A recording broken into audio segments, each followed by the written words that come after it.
Good morning बच्चों। बेटा हम राजनीति विज्ञान में पाठ 3 पढ़ रहे हैं, चुनावी प्रक्रिया।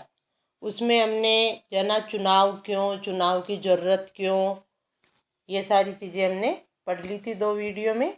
उसमें जैसे आपके ये प्रतिद्वंद्वता भी हमने देखी थी कि चुनावों में प्रतिद्वंद्वता क्यों आवश्यक होती है, और चुनाव लोकतांत्रिक चुनाव के क्या आधार है ये भी हमने जाने कि लोकतांत्रिक चुनाव हम किसे कहेंगे। उसके ये है लोकतांत्रिक चुनावों के लिए ज़रूरी शर्तें, या आपको HW भी दिया था मैंने कि लोकतांत्रिक चुनावों में किसी को भी जो है चुनाव में खड़ा होने का अधिकार होना चाहिए, पार्टियों और उम्मीदवारों को चुनाव में उतरने की पूरी आज़ादी होनी चाहिए, और हर किसी को चुनाव करने की सुविधा हो, यानी किसी को मताधिकार हो और हर किसी के मत का समान मूल्य हो। ये सब जो है लोकतंत्र में चुनाव की शर्तें हैं, लोकतांत्रिक चुनाव की शर्तें ये हमने देखी थी। प्रतिद्वंद्वता भी हमने देखी कि चुनाव में प्रतिद्वंद्वता का होना भी आवश्यक है, और हमने एक ये भी जाना था कि अगर इन नेताओं के लिए इस तरह पुरस्कार और दंड निर्धारित कर दिया जाए, अगर कि 5 साल तक जो नेता सत्ता में रहेंगे वो जो अच्छा कार्य करेगा उसको पुरस्कार मिले और ऐसा न करने वाले को दंड मिले, तो इस पुरस्कार या दंड का फैसला जनता करेगी। सीधा कौन करेगी? इसका सीधा सा जवाब है लोग करेंगे। और चुनावी प्रतिद्वंद्वता का यही अर्थ है कि नियमित चुनावी मुकाबले का लाभ राजनीतिक दलों और नेताओं को मिलता है, वो लाभ किसको मिलेगा? फिर जनता को मिलेगा। तो प्रतिद्वंद्वता भी होनी आवश्यक है। आज हम पढ़ेंगे चुनाव की हमारी प्रणाली क्या। हमने देख लिया कि लोकतंत्र में चुनाव होना तो बहुत ज़रूरी है, और चुनाव भी कैसे? लोकतांत्रिक और निष्पक्ष चुनाव होने आवश्यक है। तो अब हम चुनाव की हमारी प्रणाली को देखते हैं कि हमारी चुनाव प्रणाली कैसी है। देखो, क्या हमारे देश में होने वाले चुनाव लोकतांत्रिक है? इस सवाल का जवाब देने के लिए आइए देखें कि भारत में चुनाव किस तरह होते हैं। लोकतांत्रिक चुनाव की शर्तें हमने ऊपर देख ली, 4-5 शर्तें थी। अब हम देखते हैं कि वो शर्तें हमारा भारत पूरी करता है या नहीं। इस सवाल का जवाब देने के लिए आइए देखें कि भारत में चुनाव किस तरह होते हैं। हमारे यहाँ लोकसभा और विधानसभाओं के चुनाव हर 5 साल बाद होते हैं। ठीक है, ध्यान रखोगे। लोकसभा और विधानसभाओं के चुनाव होते हैं। लोकसभा के सदस्य को MP कहते हैं, मेंबर ऑफ पार्लियामेंट, और विधानसभाओं के सदस्य को MLA कहते हैं, मेंबर ऑफ लेजिस्लेटिव असेंबली। और इन दोनों के चुनाव, लोकसभा सदस्य के और विधानसभा सदस्य के चुनाव हमारे देश में हर 5 साल बाद होते हैं। 5 साल के बाद सभी चुने हुए प्रतिनिधियों का कार्यकाल समाप्त हो जाता है, लोकसभा और विधानसभाएं भंग हो जाती है। फिर सभी चुनाव क्षेत्रों में एक ही दिन या एक छोटे अंतराल में अलग अलग दिन चुनाव होते हैं। इसे आम चुनाव कहते हैं। इसे क्या कहते हैं? आम चुनाव। हमारे देश में प्रथम आम चुनाव 1952 में हुए थे। ठीक है, ये भी आप याद रखोगे। हमारे देश में प्रथम प्रथम आम चुनाव कब हुए? 1952 में। और इन चुनावों को, लोकसभा और विधानसभा के चुनावों को क्या कहते हैं? आम चुनाव कहते हैं। एक बार सिर्फ एक क्षेत्र में चुनाव होता है। हमारे यहाँ पर 5 साल बाद लोकसभा विधानसभा भंग हो जाती है, और जो है हमारे क्षेत्रों को अलग अलग निर्वाचन क्षेत्रों में बांटा हुआ होता है, और निर्वाचन क्षेत्रों में फिर दोबारा चुनाव होते हैं। कई बार सिर्फ एक क्षेत्र में चुनाव होता है जो किसी सदस्य की मृत्यु या इस्तीफे से हुआ होता है, उसे उपचुनाव कहते हैं। लोकसभा और विधानसभा के एक ही दिन पूरे राज्य में चुनाव होते हैं, या फिर एक दिन ना होकर थोड़े थोड़े समय अंतराल में हो जाते हैं, जैसे एक हफ्ते बाद हो गए ऐसे, तो उसको हम क्या कहते हैं? आम चुनाव। और कभी कभी उपचुनाव भी कराया जाता है। जैसे हमारे राजस्थान में विधानसभा की 200 सीटें हैं, 200 निर्वाचन क्षेत्र है। अगर मान लो किसी कारणवश किसी निर्वाचन क्षेत्र की सीट खाली हो जाती है, वहाँ के उम्मीदवार की मृत्यु हो जाती है या इस्तीफा दे देता है, वो त्यागपत्र दे देता है, तो उस क्षेत्र में वापस चुनाव कराए जाते हैं, सिर्फ उसी क्षेत्र में। उसको उपचुनाव कहते हैं। ठीक है, इस अध्याय में हम आम चुनाव पर ही ध्यान केंद्रित करेंगे। भाई 5 साल पहले ही अगर कोई मर गया या उसने इस्तीफा दे दिया, तो अब वो उसको 6 महीने के अंदर अंदर भरना होता है वापस, तो फिर उपचुनाव कराते हैं। अब देखो, चुनाव क्षेत्र हमारे हमने हरियाणा की विधानसभा के बारे में पढ़ा था। वहाँ पर 90 विधायकों का चुनाव किया जाता है, यानी हरियाणा को 90 विधानसभा निर्वाचन क्षेत्रों में बांटा हुआ है। इसी प्रकार हमारे राजस्थान में 200 विधानसभा निर्वाचन क्षेत्र है। हम अपने राजस्थान को भी साथ में देखते हुए चलेंगे। आपने पढ़ा कि हरियाणा के लोगों ने 90 विधायकों का चुनाव किया। राजस्थान के लोग कितने विधायकों का चुनाव करते हैं? 200 एमएलए। विधायक कहते हैं एमएलए। संभव है आपने सोचा हो कि उन्होंने ऐसा कैसे किया होगा।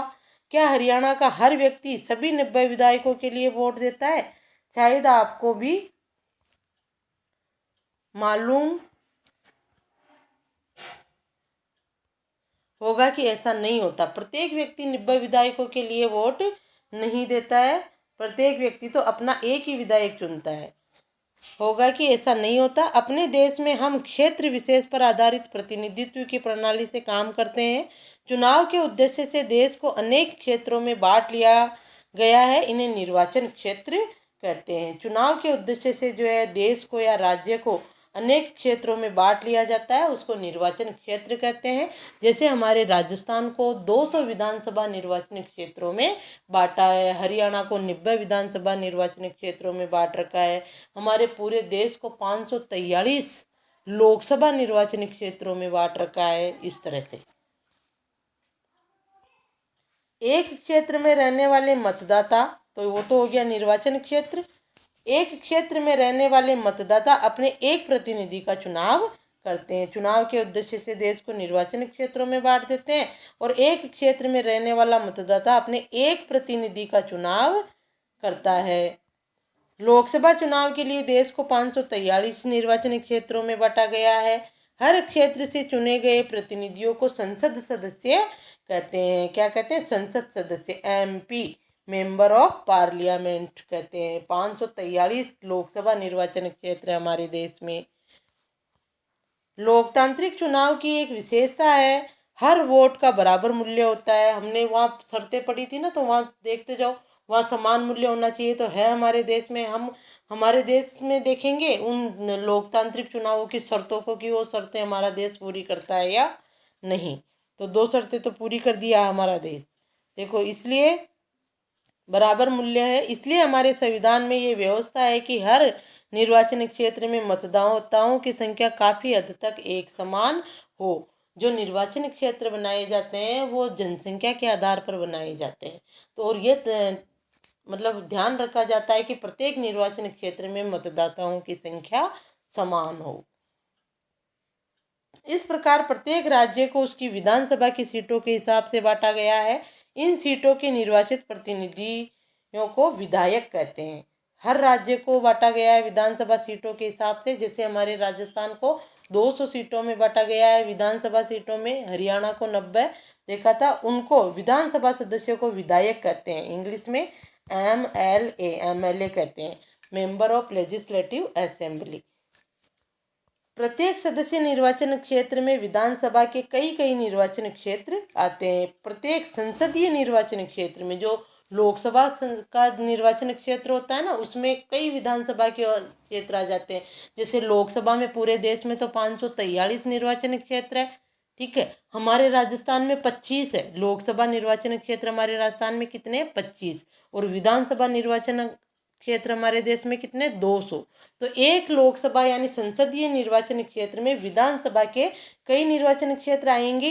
25 है और इधर 200 है, तो एक लोकसभा निर्वाचन क्षेत्र में जो है 8-8, 10-10 विधानसभा निर्वाचन, लोकसभा निर्वाचन क्षेत्र में 8-10 विधानसभा निर्वाचन क्षेत्र आ जाते हैं, क्योंकि जनसंख्या लोकसभा निर्वाचन क्षेत्र की ज़्यादा होती है और विधानसभा निर्वाचन क्षेत्र की कम होती है। तो कई निर्वाचन क्षेत्र आते हैं। पंचायतों और नगर पालिका के चुनावों में भी यही तरीका अपनाया जाता है। प्रत्येक पंचायत को कई वार्डों में बांटा जाता है। जो छोटे छोटे निर्वाचन क्षेत्र है, प्रत्येक वार्ड से पंचायत या नगर पालिका के लिए एक सदस्य का चुनाव होता है। कई बार निर्वाचन क्षेत्रों को सीट भी कहते हैं।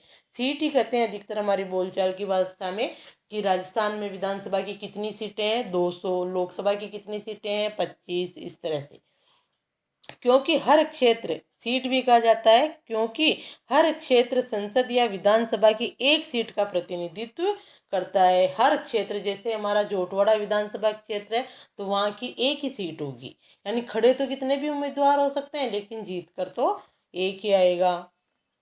इसलिए जब हम कहते हैं कि लोकदल ने हरियाणा की 60 सीटें जीती, तो इसका मतलब है कि विधानसभा के 60 निर्वाचन क्षेत्र से लोकदल के 60 लोग जीतकर राज्य विधानसभा में पहुंचे। तो इस तरह से ये निर्वाचन क्षेत्र होते हैं।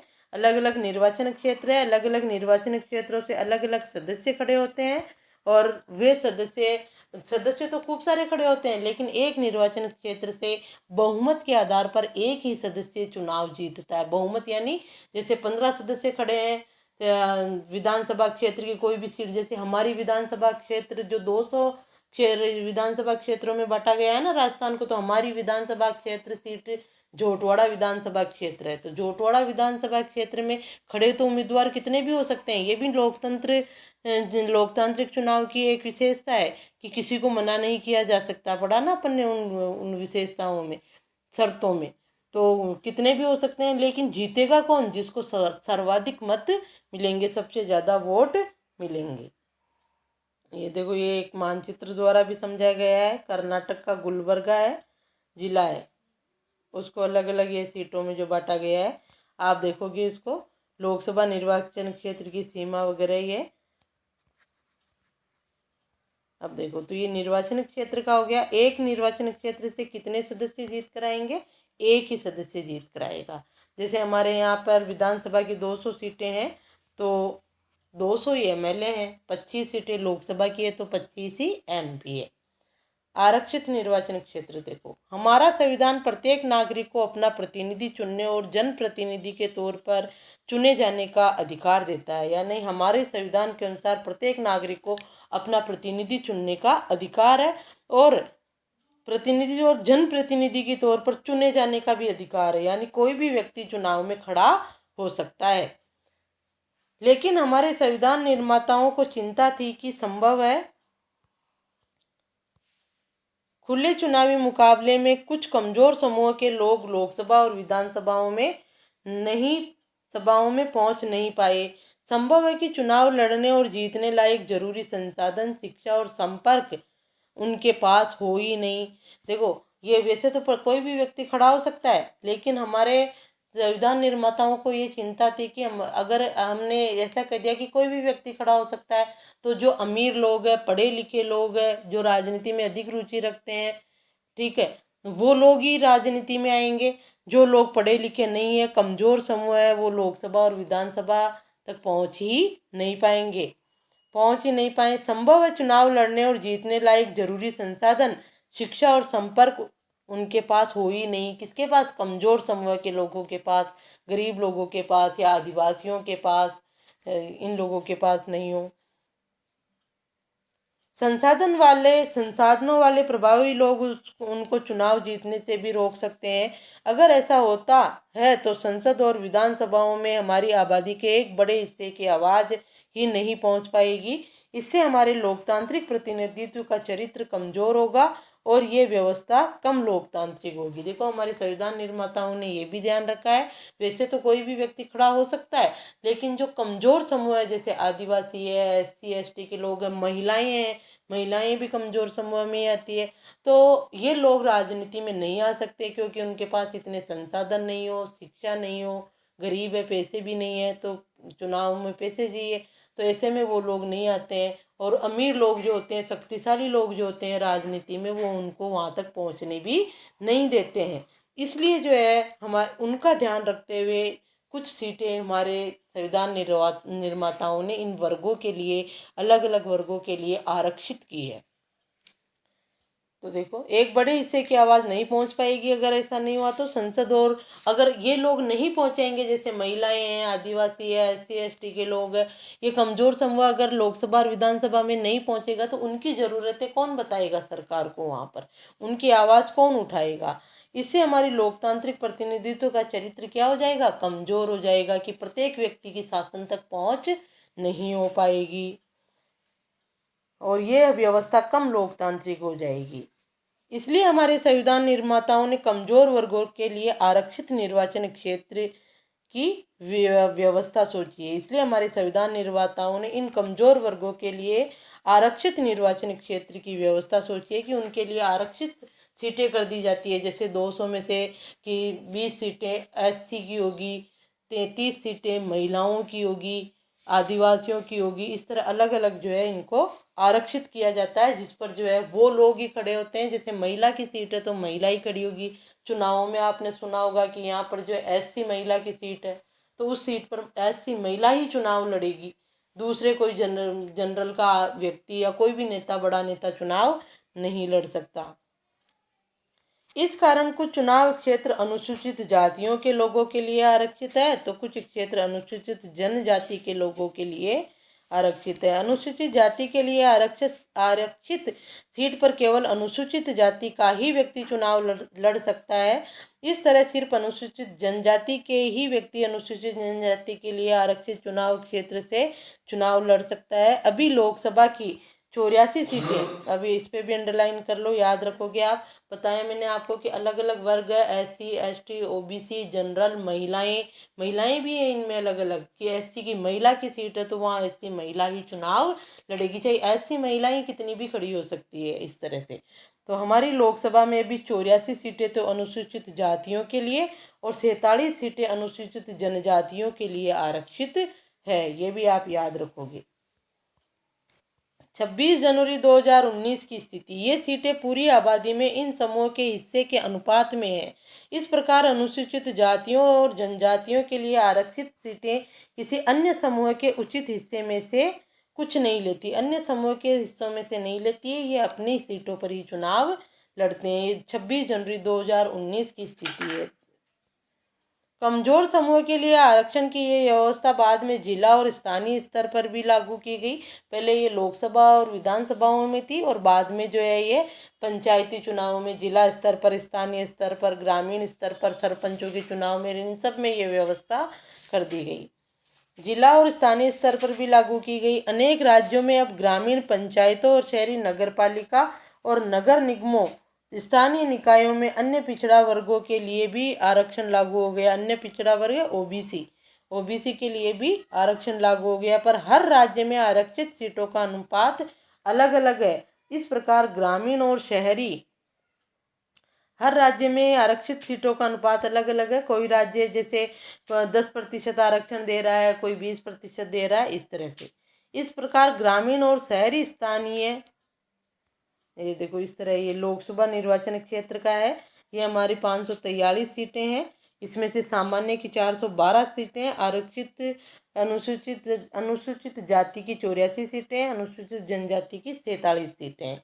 ये लाल कलर की जो है अनुसूचित जाति की है, हरे कलर की अनुसूचित जनजाति की है और बाकी सफ़ेद जो है सामान्य वर्ग, जिसको हम जनरल कहते हैं।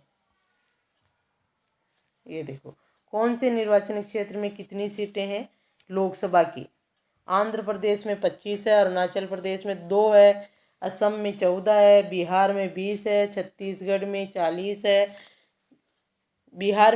है, छत्तीसगढ़ में 11 है, गोवा में 2 है, गुजरात में 26 है, हरियाणा में 10 है, हिमाचल प्रदेश में 4 है, जम्मू कश्मीर तो वो हो गया केंद्र शासित प्रदेश, बंटवारा हो गया, ये याद नहीं रखना है आपको, ये गलत है, ठीक है।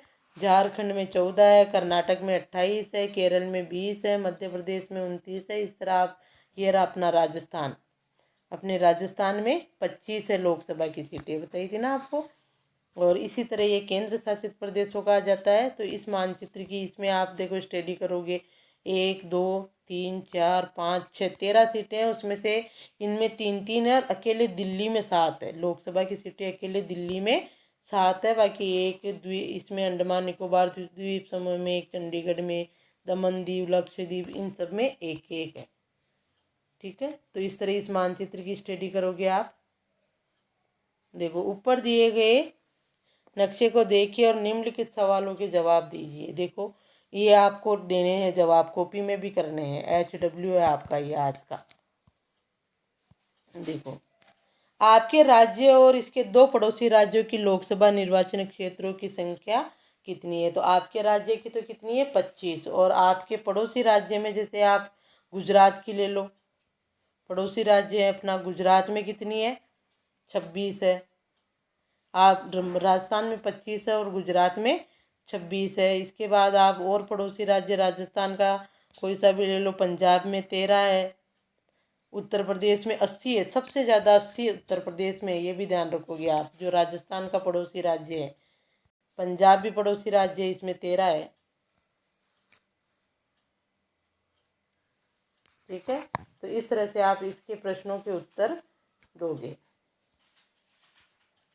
हाँ, तो देखो आगे निकाल लो, मानचित्र निकालो।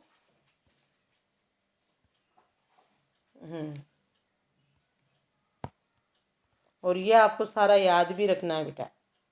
ये हो गया राजस्थान की 25, गुजरात की 26, पंजाब की 13, और कौन सा राज्य था, जैसे उत्तर प्रदेश है तो 80, इसकी सबसे ज़्यादा।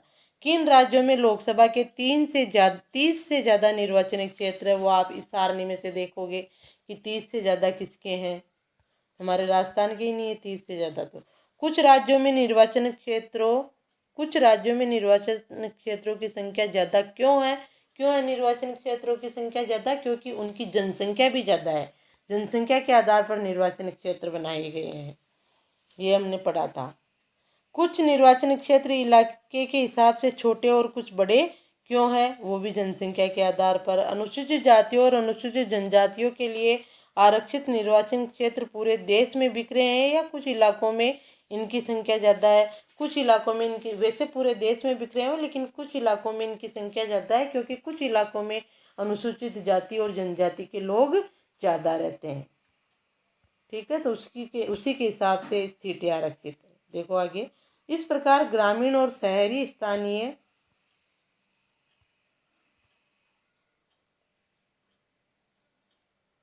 6 सीटें महिलाओं के आरक्षित नहीं कर सकते। देखो,